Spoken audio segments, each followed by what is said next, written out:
할렐루야! 오늘은 세종을, 내일은 대한민국과 온 땅에 전도와 선교의 사명을 감당하는 세종순복음 드림교회입니다.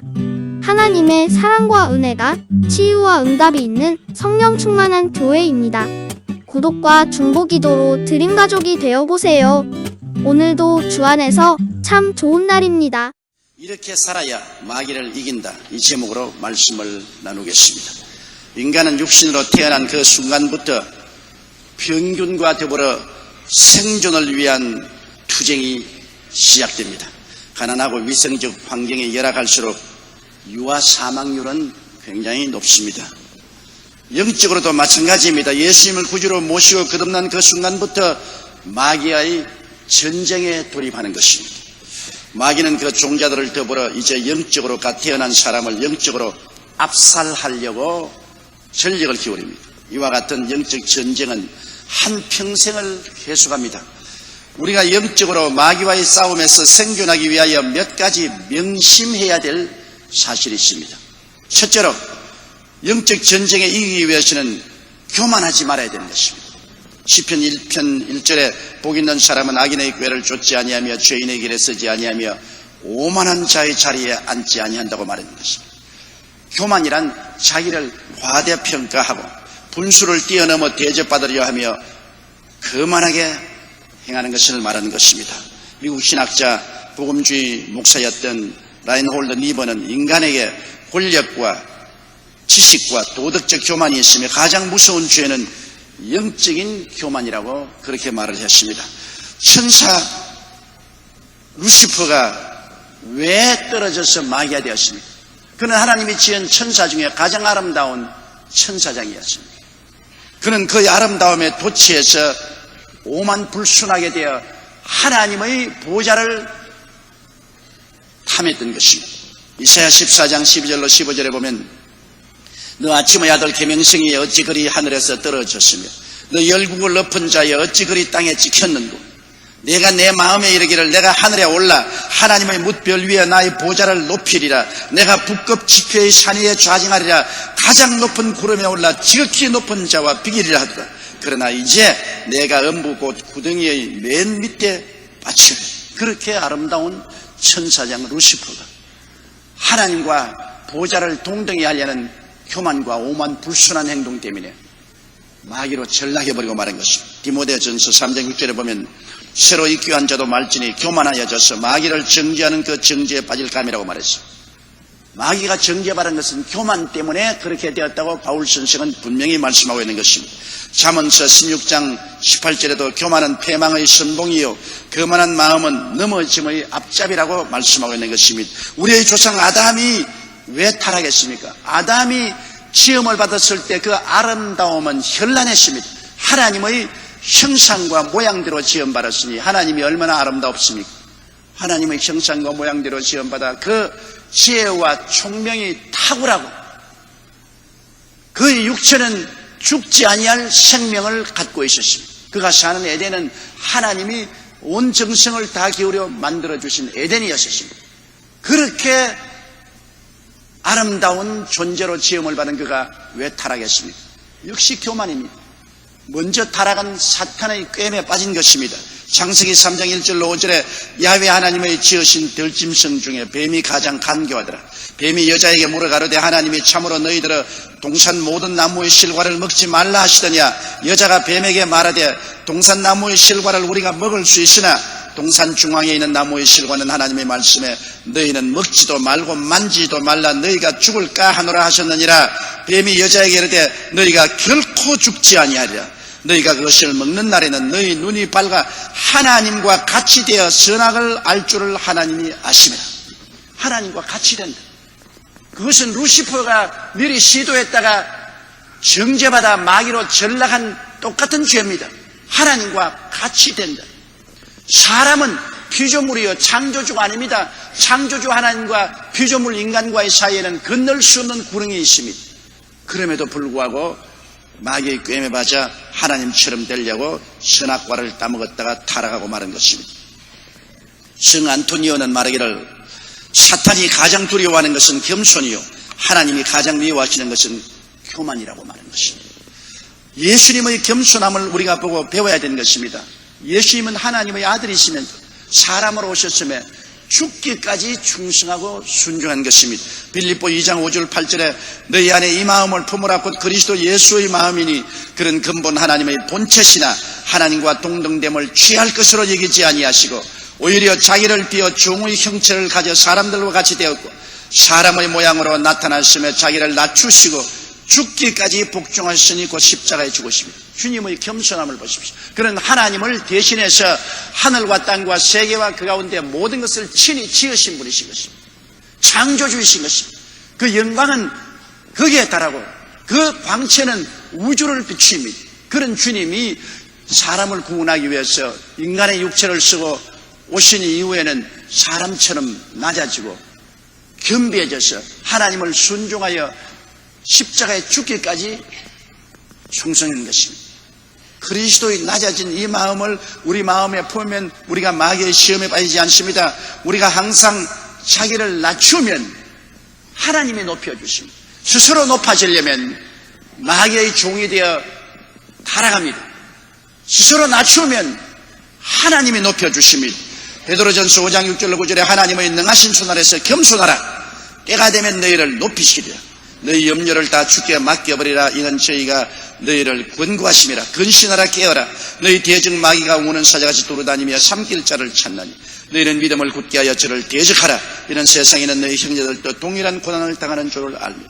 마귀는 사람을 교만하게 만들어서 타락시키고 하나님은 사람을 겸손하게 만드셔서 높여주시는 것입니다. 그렇기 때문에 우리가 우리 스스로를 마귀에게서 지키기 위해서는 겸손해야 되는 것입니다. 나폴레옹이 러시아를 정복하기로 계획했을 때 충성스러운 장군이 그를 찾아와서 이렇게 말했습니다. 각하 부탁드립니다. 이번 러시아 원정을 취소해 주십시오.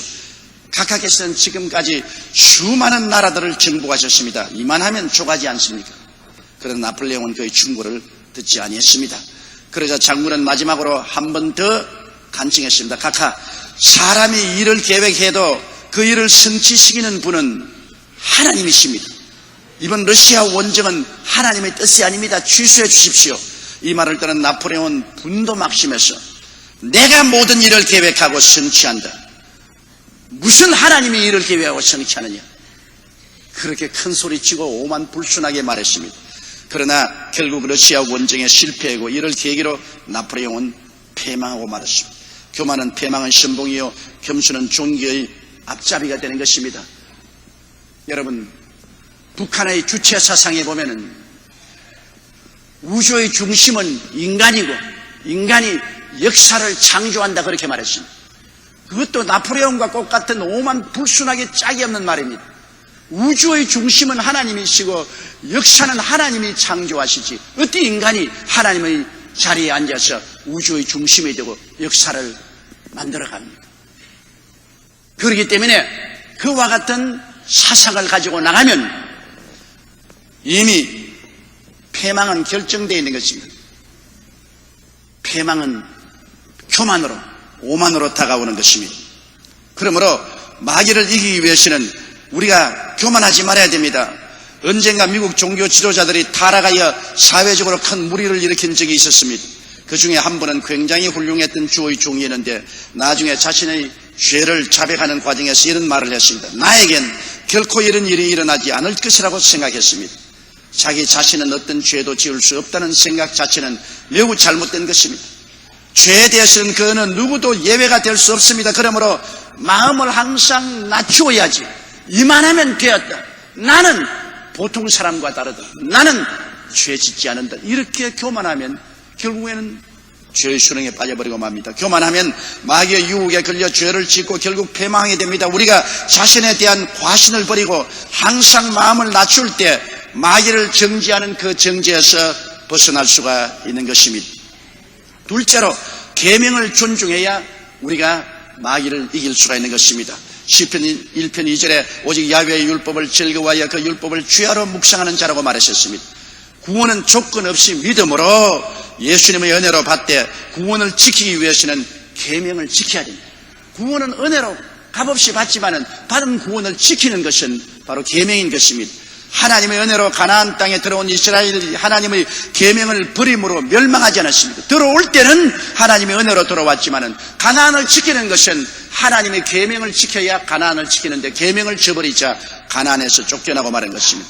계명은 하나님의 품성이신 것입니다. 두 사람이 함께 살기 위해서는 성격이 맞아야 합니다. 많은 가정이 파괴되는 이유는 성격 차이 때문이라고 말했는데 오늘날 한국 이혼의 3분의 1의 이유는 성격 차이라고 말합니다. 하나님과 동행하기 위해서는 하나님의 품성이신 계명을 지켜서 하나님과 성격적인 차이가 생겨서는 안 됩니다. 레위기 19장 2절로 3절에 너는 이스라엘 자손의 온 회중에게 고하여 이르라. 너희는 거룩하라. 나 야훼 너희 하나님이 거룩함이니라. 너희 각 사람은 부모를 경외하고 나의 안식일을 지키라. 나는 너희 하나님 야훼라고 말합니다. 이 하나님의 명령을 지켜서 하나님의 품성과 같아야 하나님과 동행할 수 있는 것입니다. 계명은 삶이란 기관차의 철길과 같은 것입니다. 철로를 벗어나면 기관차가 탈선하지 않습니까? 여러분, 미국의 유명한 대통령이었던 아브라함 링컨은 늘 그런 말을 했습니다. 그런 어린 시절의 추억 중에 가장 인상 남은 것은 어머니의 무릎에 앉아서 성경 말씀을 들었던 것입니다. 특히 귀가 닳도록 10계명을 되풀이어 들려주시던 일은 잊을 수가 없었다고 말했습니다. 그런 공직에 있었을 때 뇌물의 유혹을 많이 받곤 했는데 그때마다 거절하면서 다음과 같이 말했습니다. 물질적 유혹이 있을 때마다 어머니가 날마다 읊으시던 도둑질하지 말라. 주 너의 하나님의 말씀이라는 계명이 내 귀에 쟁쟁 울립니다. 그리고 나는 어머님의 말씀을 지키려고 애쓰고 있으므로 공직에 있으면서 부패하지 않았다고 말했습니다. 또한 링컨의 방에는 깃발 하나가 걸려 있었는데 그 깃발에는 다음과 같은 선구가 새겨져 있었습니다. 마음을 강하게 하고 담대히 하라. 두려워 말며 놀라지 말라. 내가 어디로 가든지 내 하나님 야훼가 너와 함께하느니라. 그런 이 깃발이 대통령으로서의 직무를 충실히 감당할 수 있는 힘이 되었다고 고백했습니다. 이렇듯 하나님의 계명을 지키려는 노력과 하나님과 함께한다는 확신이 링컨을 역사에 남는 위대한 대통령으로 만든 것입니다. 오늘날 왜 많은 우리 예수 믿는 사람들이 부패하고 부정하고 지탄을 받습니까? 목사가, 장로가, 안수집사가, 성도가 부패에 연루되어 쇠고랑을 차는 일들이 많지 않습니까? 구원을 안 받아서 그렇습니까? 아닙니다. 그들은 구원을 받았습니다. 그러나 구원을 계명으로 지키지 못했기 때문에 수치와 곤욕을 당한 것입니다. 구원은 값없이 받지만 지키는 것은 계명의 울타리를 쳐야 되는 것입니다. 계명을 떠나면 마귀의 지뢰밭에 들어가게 되는 것입니다. 시편 119편 109절로 110절에 나의 생명이 항상 위경에 있사오나 주의 법은 잊지 아니하나이다. 악인이 나를 헤아리고 올무를 놓았사오나 나는 주의 법도에서 떠나지 아니하니. 악인이 아무리 둘러진치고 올무를 놓아도 내가 주의 계명을 가슴에 품고 있으면 그 악인의 올무에서 벗어날 수 있다는 것입니다.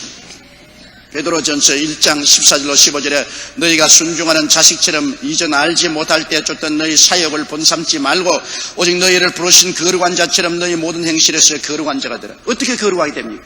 하나님의 계명을 지킴으로 거룩한 자가 되지 않습니까? 여호수아 1장 10절에 나의 종 모세가 내게 명한 율법을 다 지켜 행하고 좌로나 우로나 치우치지 말라. 그리하면 어디로 가든지 형통하리라고 말한 거죠. 계명은 우리에게 굉장히 중요합니다. 계명은 우리를 정죄하고 심판하기 위해서 있는 것이 아니라 우리를 지켜주기 위해서 있는 것입니다. 구원은 값없이 은혜로 넘치게 받지만은 이를 지키는 그것은 계명의 울타리를 치고 계명을 지켜야 되는 것입니다.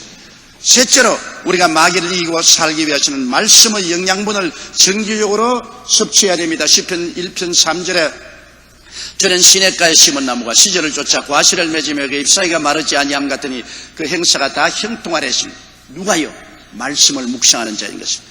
음식을 잘 먹지 못하면 신체가 약해지고 저항력이 없어져 각종 병에 걸게 되는 것입니다. 세계 평균 수명은 남자가 65세, 여자가 70세인데 200년 전보다 거의 배 정도로 늘어났습니다. 오늘날 옛날보다 장수하는 이유 중 가장 두드러진 것은 옛날 사람보다 잘 먹어 영양실조에 걸리지 않는다는 것입니다. 저희 어릴 때만 하더라도 초군 목표로 살았기 때문에 60을 넘기는 사람이 우리 동네에 별로 없었습니다. 그러므로 회갑잔치를 거창스럽게 했는데 요사이는 60은 88 청년이요. 그러므로 60의 회갑잔치 요사이 별로 하지 않지 않습니까? 어느 정당에 보니까 60된 사람은 다 당을 떠나라 했는데 큰 오해인 것입니다. 순식간에 60이 되는데 60이 돼야 보면 아직 88 청년이요. 저도 옛날에는 신문에 보고 60대 누가 무엇을 했다면 아이고 영감이 그렇게 했구나 그렇게 생각했는데 제가 60이 넘어보니까 아직 88 청년이요.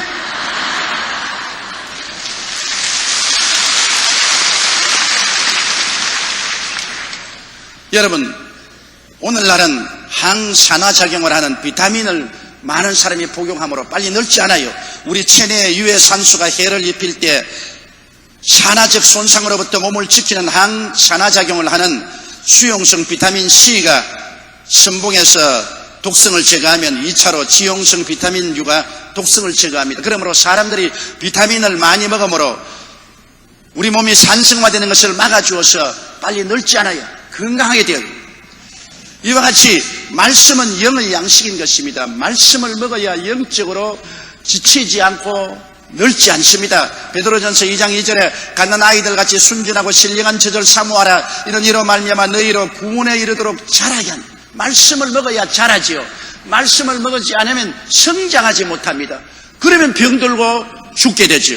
시편 1편 2절로 3절에 오직 야훼의 율법을 즐거워하여 그 율법을 주야로 묵상하는 자로다.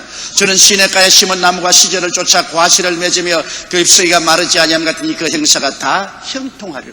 말씀이 우리를 형통하게 만들고 생명으로 넘치게 만들어지는 것입니다. 성경 시편 119편 105절에 주의 말씀은 내 발의 등이요 내 길의 빛이라고 말한 것입니다. 세상과 마귀와 이단의 어두움에서 이겨나갈 수 있기 위해서는 항상 말씀을 마음에 간직하면 내 발의 등이 되고 내 길의 빛이 되어서 실족하지 않게 되는 것입니다. 여러분, 잠언서 8장 13절에 야훼를 경외하는 것은 악을 미워하는 것이라. 나는 교만과 거만과 악한 행실과 패역을 입을 미워한다고 말씀한 것입니다. 고아의 아버지라고 불렸던 조지 뮬러는 평생 동안 3,000명 이상의 고아들을 돌보았습니다. 어떻게 그런 큰 일을 할 수 있었느냐는 질문을 받을 때마다 그는 다음과 같이 대답했습니다. 나는 성경을 100번 통독했습니다. 그러나 한 번도 실증난 적이 없었고 읽을 때마다 새로운 힘을 얻었습니다. 이것은 나의 54년간의 신앙 체험에 근거한 것입니다. 나는 예수를 믿고 처음 3년간은 성경을 안 읽었는데 그때는 영적인 기쁨도 사명도 느끼지 못한 죽은 크리스찬이었습니다. 나는 그 기간을 잃어버린 시간이라고 생각합니다. 영적 생활의 활력은 날마다 성경을 읽느냐 안 읽느냐에 정결해하는 것입니다. 말씀은 영의 양식이기 때문에 우리가 정규적으로 말씀을 늘 먹어야만 되는 것입니다. 매일 여러분 생활의 시작을 말씀을 읽고 묵상함으로 시작하는 여러분 되시기를 주의 이름으로 축원합니다. 넷째로 마귀와의 실험에서 이기기 위해서는 기도를 등한히 해서는 안 됩니다. 시편 1편 4절 5절에 악인은 그렇지 않으며 오직 바람에 나는 겨와 같도다. 그러므로 악인이 심판을 견디지 못하며 죄인이 의인의 회중에 들지 못한다고 말했습니다. 죄인과 악인은 하나님과의 교통이 없지 않습니다. 의인은 하나님과의 교통이 있는 것입니다. 아무리 사랑하는 부부도 대화가 멀어집니다. 어떠한 사랑하는 부부가 조그마한 실개천을 사이에 두고 손을 잡고서 오손도손 이야기하면서 걸어갔습니다. 실개천이 자꾸 넓어지니까 잡은 손을 놓고서 서로 웃고 이야기하면서 갔습니다. 실개천이 점점 커서 큰 개천이 되니까 이제는 서로 쳐다보고 멀리 고함을 쳐서 이야기를 합니다. 나중에 실개천이 커져서 큰 바다가 되고 이제는 서로 떨어졌어. 남편은 남편대로 아내는 아내대로 다른 친구를 사귀어서 갔다는 이야기가 있습니다. 서로 가차와지지 않고 멀어지고 대화가 없으면 반드시 시험에 들게 되는 것입니다. 우리가 이 세상에서 대화를 하지 않고 살면은 그 속에 사탄이 언제나 들어오게 되는 것입니다. 미국에는 실버 시터라는 직업이 있어서 노인들의 얘기를 들어주는 그러한 직업입니다.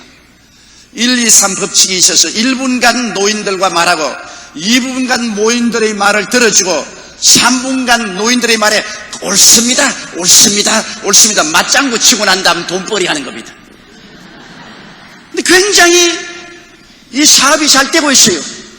노인들이 외롭지 않습니까? 돈 많은 노인들이 외로우니까 와서 이야기 좀 한 1분 동안 해주고 2분 동안 들어주고 3분 동안 노인들이 하는 말에 맞장구 쳐주고 옳다고 머리를 끄덕거려주고 그 다음에는 두둑이 돈 받고서 생활하는 이러한 베이비시디가 아닌 실버시드가 있다는 것입니다. 여러분, 오늘날 우리 한국에는 아버지와 자녀들이 멀어진 이유 중에 대화 부족을 들고 있습니다. 우리나라 중고생의 20%는 부모와 전혀 대화가 없이 산다는 것입니다. 그리고 과반수는 대화해도 하루 평균 30분도 되지 않는다고 말합니다. 그러니 이렇게 짧게 대화하고 난 다음에 어떻게 부모와 자식 간에 교통이 있으며 친밀함이 있을 수가 있겠습니까? 미국의 신문학자 월버 슈림 박사는 대화가 왜 필요한가라는 질문은 왜 밥을 먹고 왜 잠을 자는가라는 질문만큼이나 어리석다고 말했습니다. 미국의 경영학자 피터 드러크 회사 경영이 실패하는 원인의 60%는 직원 사이의 의사소통이 잘 안 되는 데 있다고 말한 것입니다. 부부 상담자 퀴베이는 이혼하는 원인의 50%가 부부 사이의 대화가 원활하지 않기 때문에 이혼한다고 말했습니다. 어느 범죄 심리학자는 말하기를 범죄자의 90%가 다른 사람과의 대화나 교제 등의 장애가 있는 사람이라고 말했었습니다. 사회적으로 성공한 여성들은 대상으로 조사해보니 그들 대부분이 아버지와 충분한 대화를 나누며 교감을 가졌다는 연구 결과가 나왔습니다. 아버지와 충분한 대화가 있은 딸들이 사회에 나가서 성공적인 생활을 하고 리더가 되었다는 것입니다. 여러분, 그러면 우리는 어떻게 할까요? 우리는 하늘의 아버지와 기도를 통해서 반드시 대화를 해야만 되는 것입니다. 정규적인 기도의 생활만이 영성을 유지할 수 있습니다. 우리가 신령한 생활을 어떻게 합니까? 기도 없이 신령한 생활을 할 수 없지요. 잠언서 8장 12절에 나를 사랑하는 자들이 나의 사랑을 입으며 나를 간절히 찾는 자가 나를 만날 것이라고 말한 것입니다. 사랑도 않고 찾지도 않는데 하나님이 어떻게 같이 할 수 있겠습니까? 누가복음 22장 46절에 이르시되 어찌하여 자느냐 시험에 들지 않게 일어나 기도하라. 잠만 자고 있으면 시험에 들어요. 깨어서 기도해야 시험에 들지 않습니다. 기도해야만 응답하시는 이유도 대화를 원하시는 하나님의 마음입니다. 하나님은 전지전능 무소부지하신데 우리 필요한 것 미리 다 아시는데 기도할 필요가 되냐? 하나님 그냥 대답해 주기를 원하시면 해 주시겠지. 그렇지 않습니다. 하나님은 우리의 형편과 사정을 잘 아시지만 우리가 구할 때까지 기다리는 것은 우리와 대화를 원하시기 때문인 것입니다. 시편 91편 15절에 제가 내게 간구하리니 내가 응답하리라. 저희 환난 때 내가 저와 함께하여 저를 건지고 영화롭게 하라고 말씀하셨습니다. 에레미야 29장 12절에도 너희는 내게 부르짖으며 와서 내게 기도하면 내가 너희를 들을 것이라고 말한 것입니다. 이처럼 하나님은 어떠한 일에도 대화를 해야 하나님과 동행할 수 있다는 것을 보여주고 있는 것입니다. 한 번은 스펄전 목사님이 인도하는 예배에 참석했던 한 유명한 인사가 목사님의 설교에 큰 감명을 받고 예배 후에 찾아가서 물었습니다. 목사님의 설교에 깊은 감명을 받았습니다. 목사님의 설교가 이처럼 가마리게 큰 원인은 어디에 있습니까? 그 비결을 가르쳐 주십시오. 세계는 능력을 공급하는 동력실이 있습니다. 거기에는 신령한 힘이 공급됩니다. 아니 스펄전 목사님 동력실이라고요? 그것이 어디에 있습니까? 저희 교회 지하실에 있습니다. 원하시면 보여드릴 테니 따라오십시오. 스펄전 목사님을 따라서 지하실로 내려가자 과연 기계가 돌아가는 것 같은 소리가 들렸습니다. 스펄전 목사는 방문을 열면서 바로 여기가 나의 신령한 동력실입니다. 한데 보니까 스펄전 목사님이 설교할 동안에 기도의 용사들이 그 지하실 기도실에 모여서 하나님이여 우리 목사님의 설교에 성령의 능력이 임하여 감동을 주게 하여 주시옵소서. 끊임없는 기도를 하고 있었습니다. 그 기도하는 동력에 의해서 스펄전 목사님의 설교는 가만히 있고 수많은 사람을 주께로 인도하는 능력이 있었다고 말하고 있습니다.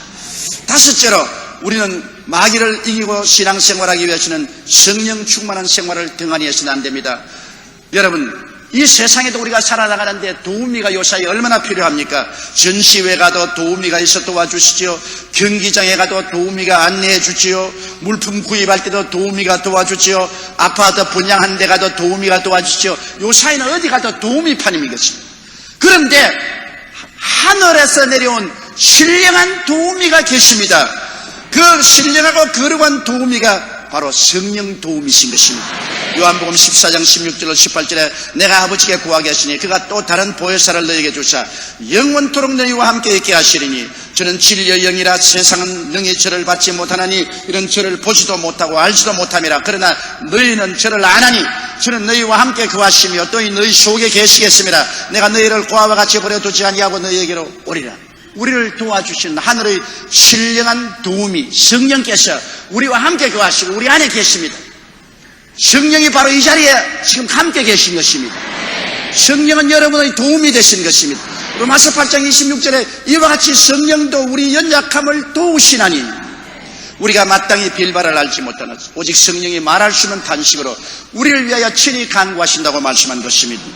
스가랴 4장 6절에 만군의 야훼께서 말씀하시되 이는 힘으로도 되지 아니하며 능으로도 되지 아니하고 오직 나의 신으로 된다고 말씀하셨습니다. 성령이 도와주셔서 기도할 수 있고 전도할 수 있고 믿음을 강하게 가질 수 있고 말씀을 깨달을 수 있는 것입니다.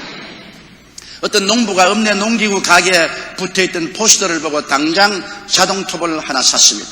그 포스터에 자동톱을 선전한 광고 문구가 이 농부의 마음을 사로잡았기 때문인 것입니다. 이 자동톱은 2시간에 5그루의 참나무를 벨 수 있다고 말했습니다. 그래서 농부가 그 톱을 가져가서 참나무를 베는데 24시간 베어도 5그루 못 베었습니다. 땀만 나고 애만 먹었습니다. 너무나 화가 나서 그 톱을 들고 시장에 와서 당신 거짓말했다. 이 톱을 가지고 죽도록 애를 써도 하루 종일에도 참나무 5그루를 못 빼야 되니까 그 주인이 그럼 나와 같이 갑시다. 같이 와서 참나무가 있는 곳에 와서 스위치를 탁 누르니까 부르르 하고서 톱이 자동톱이 되니까 2시간 내에 참나무 5그루를 빼었습니다. 아무리 좋은 톱이라도 스위치를 걸지 아니하면 인간의 힘으로 베어서는 안 되는 것입니다. 스위치를 걸어야 됩니다. 여러분 속에 성령이 계시는데 여러분이 성령님께 의지하는 믿음의 스위치를 걸어야 하나님의 능력이 나타나는 것입니다. 성령이 개척해 주시는데도 내 힘으로 인간의 수단과 방법과 노력으로 지혜와 지식과 총명으로 하려니까 땀만 나고 안 되죠. 성령이 우리를 도와주시려고 오실 때는 성령님을 인정하고 환영하고 모시드리고 의지하고 기도하면 성령이 역사하여 주시는 것입니다. 성령 없는 신앙은 패배하고 마는 것입니다. 여섯째로 우리가 마귀와 싸워 쓰기 위해서는 신앙 공동체를 떠나는 것은 절대로 안 되는 것입니다. 시편 1편 6절에 대저 의인의 길은 야훼께서 인정하시나 악인의 길은 망한다고 하는 것처럼 의인들이 함께 모여서 주님께 기도하는 공동체를 형성할 때 하나님의 능력이 그 가운데 임하여 계신 것입니다. 교회는 하나님이 임재해 계시는 거룩한 공동체인 것입니다.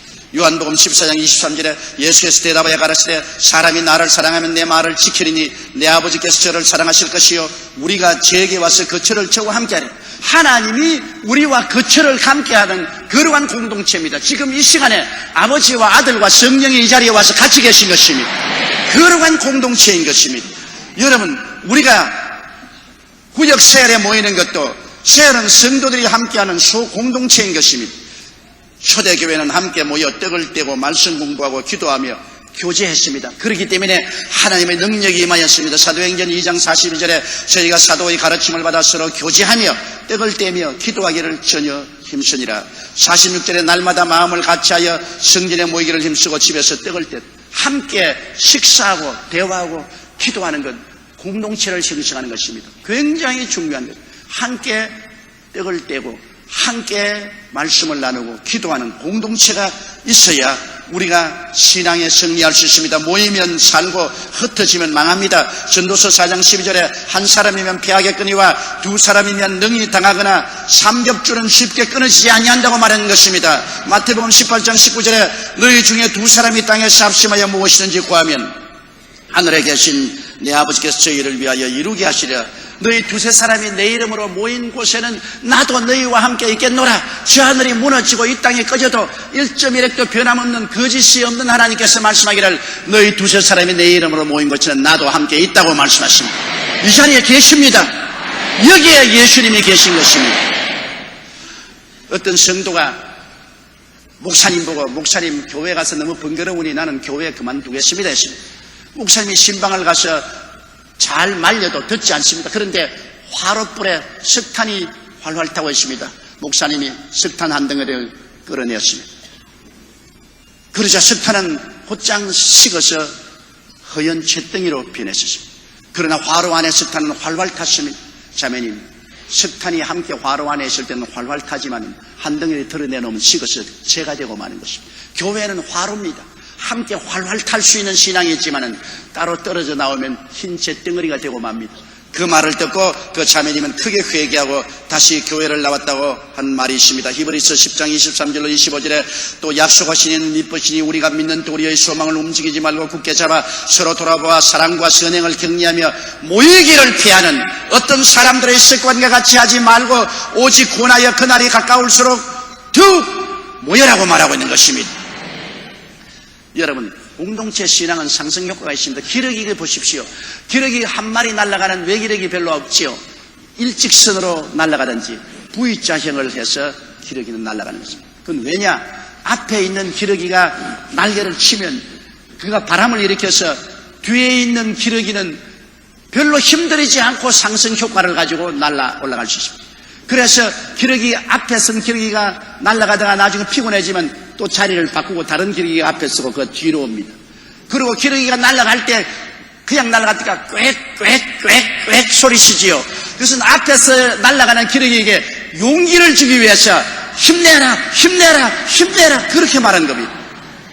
공동체로서 그들은 혼자 날아갈 때보다 72%나 더 멀리 날아갈 수 있습니다. 기러기가 병이 들거나 총에 맞아 떨어지면 여러분 두세 마리의 기러기가 대열에서 벗어나서 반드시 병든 기러기와 총에 맞아 떨어진 기러기하고 같이 합니다. 함께 붙들어주고 함께 도와주어서 나중에 같이 날아가기 위해서. 이와 같이 기러기도 공동체를 형성하는데 사람들이 공동체를 떠나서 내 혼자 나 홀로 예수를 믿을 수 있다. 나는 가정재단 쌓는다. 나는 기도문에서 그냥 예수 믿는다. 결코 이루어지지 않습니다. 왜냐하면 하나님이 세운 공동체는 교회인 것입니다. 교회를 떠나서는 신앙은 상실되고 마귀의 밥이 되어버리고 마는 것입니다. 우리의 영적인 삶은 끊임없는 마귀의 도전을 받고 있습니다. 이 도전을 이기고 더 위대한 신앙을 성장하기 위해서는 이 조건들을 반드시 지켜야만 하는 것입니다. 교만하지 말아야 합니다. 계명을 존중해야 합니다. 말씀의 영양분을 정규적으로 섭취해야 됩니다. 기도를 등한히 하지 말아야 됩니다. 성령 충만해야 되는 것입니다. 신앙 공동체를 떠나지 말아야만 하는 것입니다. 그러면 우리가 마귀를 이기고 시험을 극복하고 넉넉히 천국에 들어갈 수 있는 힘을 얻게 되는 것입니다. 다 같이 고개 숙여 기도드리겠습니다. 전능하시고 거룩하신 아버지 하나님, 우리를 불러셔서 그리스도의 몸된 교회로 인도해 주시고 거룩한 공동체를 형성할 수 있도록 해주신 것을 감사합니다. 마귀는 우는 사자같이 두루다니며 삼킬 자를 찾지만은 천국에 성공적으로 들어갈 때까지 우리가 마귀의 시험을 이기고 승리할 수 있도록 하기 위해서 오늘 이 6가지 사항을 기억하고 지키게 도와주시옵소서. 예수님 이름으로 기도드리옵나이다. 아멘.